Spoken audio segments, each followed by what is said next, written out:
اللہ کے ساتھ بندگی اور غلامی کا وعدہ، اور نبی پاک صلی اللہ علیہ وسلم کے ساتھ اطاعت اور آپ کی سنت کی پیروی کا وعدہ، یہ بہت بڑا وعدہ ہے۔ ان تمام وعدوں کی پاسداری کو اللہ تعالیٰ چاہتے ہیں، اور اس کے علاوہ بندوں کے ساتھ بھی کوئی ایگریمنٹ ہو، کوئی معاہدہ ہو، کوئی وعدہ ہو، تو فرمایا المسلمون علی شروطہم، مسلمان اپنی شرطوں کے پابند ہوتے ہیں۔ نبی پاک صلی اللہ علیہ وسلم نے فرمایا جب آپ کا کسی ساتھ کوئی وعدہ ہو جائے بشرطے کہ جائز بات ہو تو آپ پھر اپنی شرط کے پابند ہیں، پھر کسی بھی مسلمان کو اپنے کسی بھی مفاد کی بنیاد پر اپنے وعدے سے مکرنے اور اس سے پھر جانے کی اجازت ہرگز بھی نہیں ہے۔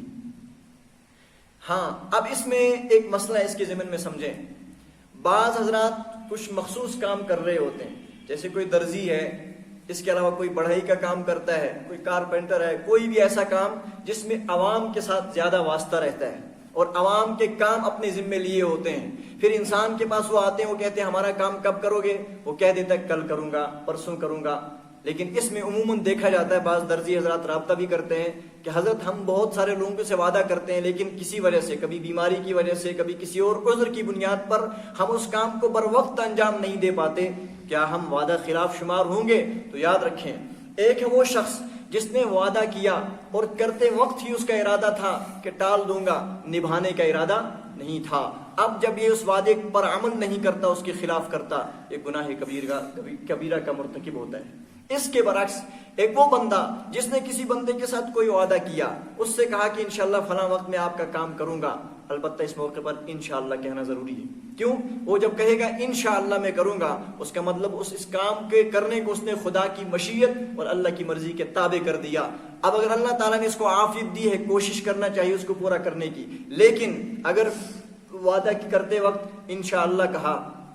ارادہ بھی تھا، نیت بھی صحیح تھی اور کوشش بھی کی، عین موقع پر کوئی بیماری، کوئی ایسا شدید عذر لاحق ہو گیا اس کی بنیاد پر پابندی نہیں کر پایا، تو یاد رکھیں اب اس طرح کا بندہ، اس کی جو وعدہ خلافی بظاہر ہو گئی، بظاہر تو وعدہ خلافی ہے، امید ہے کہ اللہ کا یہ گناہ گار نہیں ہوگا۔ کیوں؟ اس کا ارادہ دھوکہ دینے کا نہیں تھا، کوشش بھی اس نے کر دی تھی، لیکن خدا کی طرف سے کبھی ایسے حالات آ جاتے ہیں، نہیں کر پایا، تو یہ بندہ گناہ گار نہیں ہوگا۔ لیکن اس کے علاوہ وہ بندہ جس کا ارادہ ہی نہ ہو، مثلا ایک حدیث پاک ہے، ایک بندے نے، یہ مسئلہ بھی آج چلتا ہے، بعض لوگ نکاح کرتے ہیں چونکہ بے شمار لوگ شہرت کے پیاسے ہوتے ہیں اور ہر وقت ان کو لوگوں کی آؤ بھگت چاہیے، شہرت چاہیے، نمائش چاہیے، خدا کی رضا کا تصور ختم ہوتا جا رہا ہے۔ تو شادیوں کے موقع پر بھی بہت سے لوگ جب شادی کرتے ہیں، نکاح کی مجلس ہوتی ہے، تو اس وقت بہت سے لوگ مہر جب لکھواتے ہیں تو بہت بڑی رقم لکھواتے ہیں۔ کیوں؟ 2 لاکھ 3 لاکھ۔ مقصد کیا ہوتا ہے؟ مقصد ادا کرنا نہیں ہوتا ہے، اس پورے مجمع کے اندر اپنی مالداری کو شو کرنا ہوتا ہے۔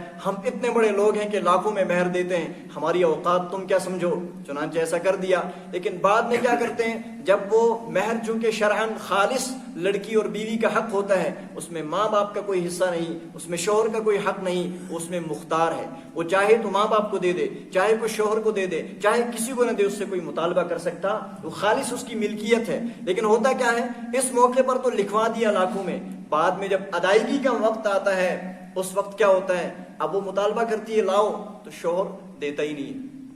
اور بعض لوگ کو کہتے ہیں وہ اس وقت لکھنے میں آتا ہے، دینے میں تھوڑا ہی آتا ہے۔ یاد رکھیں حدیث پاک ہے، جس بندے نے نکاح کیا اور نکاح کے وقت مہر مقرر کیا اور دل میں ارادہ تھا نہ دینے کا اور بعد میں ادا نہیں کیا، قیامت کے اندر سر محشر جب مجرموں کو بلایا جائے گا تو دھوکے بازوں کے لیے ایک تو ویسے بھی ایک حدیث پاک میں ایک جھنڈے کو قائم کر دیا جائے گا، تمام غداروں اور دھوکے بازوں کو اس کے تحت، اس کے نیچے لایا جائے گا اور سر محشر ان کو رسوا کر دیا جائے گا۔ یہ ہیں دھوکہ دینے والے لوگ۔ اور اس بندے کے بارے میں فرمایا نبی پاک صلی اللہ علیہ وسلم نے، اس کو قیامت کے دن زانی کہہ کر کے پکارا جائے گا، اے زانی ادھر آ جا۔ کیوں؟ اس نے ایک عورت کی عزت اور اس کے وجود سے نفع تو اٹھایا، اس کا پہلا ہی حق اس کو ادا نہیں کیا۔ اس لیے یاد رکھیں، اس میں ضمناً ایک مسئلہ اور بھی سمجھ لیں، بہت سے لوگ نکاح کرنے کے بعد مہر یا تو دیتے ہی نہیں ہیں، اور اگر دے دیا تو اس پر اپنا حق سمجھتے ہیں، کبھی تو والدین سمجھتے ہیں اور کبھی شوہر سمجھتا ہے، اور اس کو لینے کے بعد کبھی اگر وہ مطالبہ کر لے بیچاری تو اس پر لڑتے ہیں، پھر بالآخر وہ سمجھتی ہے کہ اب اگر میں بار بار مطالبہ کروں شاید طلاق ہی نہ دے دے، تو اپنا حق چھوڑ دیتی ہے۔ اگر کسی بندے نے کسی عورت کا مہر ادا نہیں کیا، اس کی مرضی نہیں تھی، یا اگر مرضی تھی اس نے دیا تھا آپ کو بطور عاریت، قرض، آپ نے کہا مجھے فلاں کام کرنا ہے، فی الحال دے دیجئے، اس نے فی الحال کا لفظ سن کر کے اعتماد کر دیے، دے دیا، بعد میں آپ نے ہڑپ کر لیا، اب وہ مانگتی ہے آپ دینے کو تیار نہیں، آپ نے تو مجھے دیا تھا۔ نہیں، سب سے پہلے یہ بات واضح ہونی چاہیے، جس وقت اس نے آپ کو دیا، اس نے آپ کو بطور گفٹ کہہ کر دیا، یا آپ کو بطور قرض دیا ہے، یا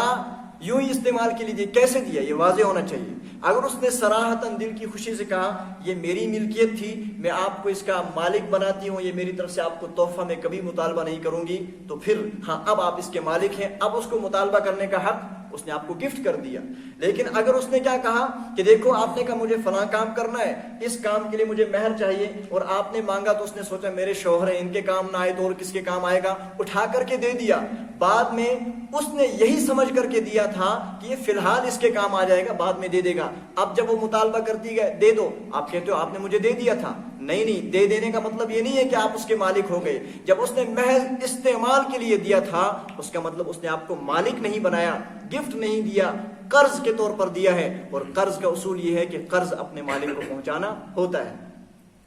تو ضمن مسئلہ آیا تھا مہر کا، اس سے کہ مہر یا اس طرح کا کوئی بھی معاملہ جو ہم کرتے ہیں جس میں ایک معاہدہ ایگریمنٹ ہوتا ہے، ایک وعدہ ہوتا ہے، ایمان والے کو اپنے وعدے کی پاسداری کرنی چاہیے۔ ابو داؤد شریف کے اندر وہ حدیث پاک یاد رکھیں، نبی پاک صلی اللہ علیہ وسلم کی مشہور وہ آپ کا سیرت و کردار، ایک صحابی نے آپ سے کہا تھا یا رسول اللہ آپ یہاں راستے میں تشریف فرما رہے ہیں، میں ابھی گھر سے آتا ہوں، آپ گھر چلے گئے اور 3 دن ہو گئے، وہ صحابی بھول گیا، نبی پاک صلی اللہ علیہ وسلم اسی مقام پہ تشریف فرما رہے، آپ نے کھانے پینے، نماز اور ضروری اپنے کاموں کے علاوہ کوئی وقت، سارا وقت وہیں گزار دیا۔ 3 دن کے بعد صحابی کو خیال آیا اوہو میں نے نبی پاک صلی اللہ علیہ وسلم کو سے وعدہ کیا تھا فلاں جگہ آپ انتظار فرمائیں، وہ دیکھتے ہیں کہ نبی پاک صلی اللہ علیہ وسلم وہیں تشریف فرمائے، عرض کیا اللہ کے رسول میں گھر گیا، میں بھول گیا، آپ نے فرمایا تم بھول گئے، کائنات کے سردار امت کو وعدہ اور وفا کی تعلیم دینے والے بھولے نہیں ہیں، آپ نے امت کو اپنے عمل سے بتا دیا کہ اسلام کے اندر وعدے کی کیا اہمیت ہے۔